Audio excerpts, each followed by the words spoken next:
Bismillahirrahmanirrahim. Assalamualaikum warahmatullahi wabarakatuh. Apa kabar semuanya? Masih dengan saya Setia Furqan Walid. Hari ini saya akan bahas fenomena yang kemarin-kemarin juga sedang hangat, yaitu tentang pernikahan beda agama. Penasaran? Kita akan bahas gimana sih tentang pernikahan beda agama. Boleh atau enggak? Dan apa konsekuensinya? Tapi sebelum itu, jangan lupa like, komen, dan subscribe.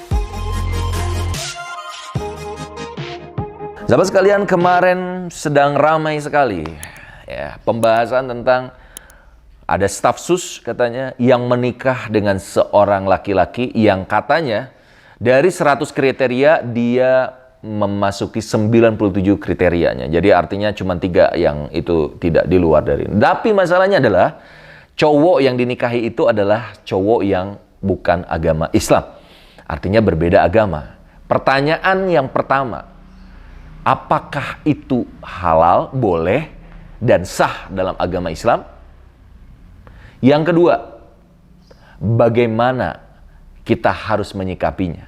Dan yang ketiga, apa pelajaran yang bisa kita dapatkan?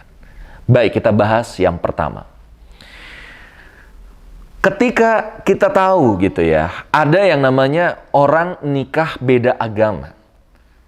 Boleh atau enggak, Kang? Dalam Islam jelas banget bahwa seorang wanita itu harus menikah dengan sesama agamanya, dengan muslim.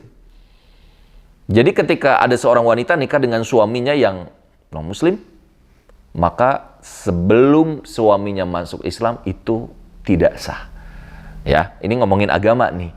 Jadi kalau Anda ngomonginnya tentang ini kan kebinekaan, ini kan toleransi sebelah mananya? Sekarang gini, logika berpikirnya gini. Kalau Anda misalnya muslim, ya, lalu Anda punya sahabat non-muslim, lalu misalnya ia makan babi, sedangkan Anda di agama Anda nggak boleh makan babi, nggak boleh makan sake atau misalnya minuman keras. Pertanyaan saya, suatu saat Anda ada di kumpulan mereka, karena Anda menghargai mereka, apakah Anda akan makan babi demi menghargai mereka? Apakah Anda akan minum juga minuman keras karena menghargai mereka? Ayo, ini pertanyaan yang harus dijawab sahabat sekalian. Sama dengan yang namanya kita toleransi. Jangan kebablasan toleransi. Seringkali kita toleransi terlalu berlebihan pada agama yang lain, tapi dengan tidak mentoleransi agama kita sendiri. Ya, ini kadang lucu gitu. Jadi masa gini, misalnya gitu ya, ada orang di luar, Anda lebih care sama orang di luar, tapi Anda nggak peka sama keluarga Anda sendiri. Anda marahin anak Anda marahin orang tua Anda, tapi Anda lebih dekat dengan teman yang baru Anda kenal. Kan logikanya gitu loh. Ya kan? Anda jelek-jelekin rumah Anda sendiri, tapi Anda lebih banyak ngomongin rumah tetangga, Anda lebih banyak dengan teman Anda. Padahal Anda nggak dekat dengan keluarga Anda. Di sini aja prioritasnya udah ngaco. Ya kan? Jangan sampai kita itu seperti lilin yang menerangi tapi menghancurkan diri kita. Atau sebaliknya seperti mercusuar. Kita menerangi yang lain, kelihatannya kita itu orang yang paling kebinekaan, paling toleransi. Tapi kita gelap pada orang-orang yang ada di sekitar kita. Pada agama kita sendiri. Kita nggak menjalankan. Lalu toleransi sebelah mana? Ngerti nggak teman-teman semua? Ini harus pahami logikanya gitu. Karena kalau enggak, nanti kita akan memasuki sesuatu yang makin aneh nanti. Ya, kebebasan yang kebablasan.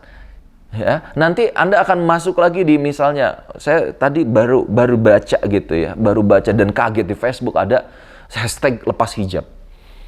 Dan mereka bangga-bangga ngebuka, mereka lihat foto-fotonya, ada 300 lebih foto di sana, memperlihatkan auratnya. Dan mereka bilang, dan ada orang yang bilang, bahwa ini bukanlah aurat. Kalau beragama, cuman pakai interpretasi kita sendiri, maka bebas akhirnya. Akhirnya orang akan membolehkan untuk mungkin buka baju, orang membolehkan untuk makan apapun, karena semaunya. Hati-hati, ada dalam ayat jelas.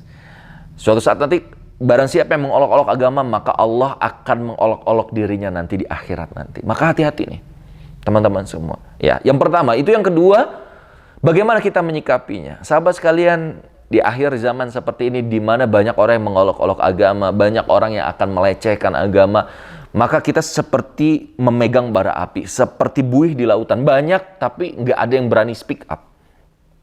Nah, saran saya sahabat sekalian, jangan tersulut emosi, karena mereka memang kerjaannya kayak gitu. Ingin buat sensasi yang membuat melukai banyak hati muslim.